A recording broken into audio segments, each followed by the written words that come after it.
ख्वाब में कप देखने के 6 गहरे मायने। बिस्मिल्लाहिर्रहमानिर्रहीम, अस्सलाम वालेकुम वरहमतुल्लाहि वबरकातुहू।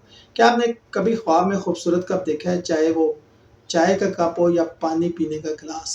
देखते हैं मुफस्सिरीन इसके बारे में क्या कहते हैं। ज़िंदगी की कैफियत की अक्कासी। हज़रत इब्न सीरीन फरमाते हैं, कप ख्वाब में ज़िंदगी के हालात की अक्कासी करता है। साफ शफाफ कप जो है वो पुरसकून ज़िंदगी की लामत और टूटा हुआ कप रुकावटें या मुश्किलात की तरफ इशारा हो सकता है। सेहत के इशारे। पानी से भरा हुआ कप अच्छी सेहत की लामत और खाली कप थकावट या बीमारी का खदशा। गर्म मशरूब का कप सेहत या बुखार या सेहत के मसाइल। माली हालत। चांदी सोने का कप माली खुशहाली आने वाली है। प्लास्टिक का कप देखें तो माशी तंगदस्ती का दौर। कप में सिक्के देखें तो इजाफी आमदनी के मौके। ये ख्वाब देखें तो अल्लाह का शुक्र अदा करें। जज्बाती हालत। कप से मशरूब पीना तसल्ली और इत्मीनान है, और गर्म चाय का कप जो है वो जज्बाती गर्म जोशी। ठंडा मशरूब जो है वो जज्बाती ठंडक या बेहिसी।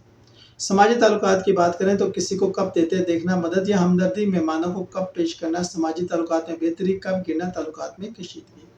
और रूहानी मायने देखें तो वज़ू का कप देखना रूहानी पाकीज़गी। दूध से भरा कप पाकीज़ा रोज़ी।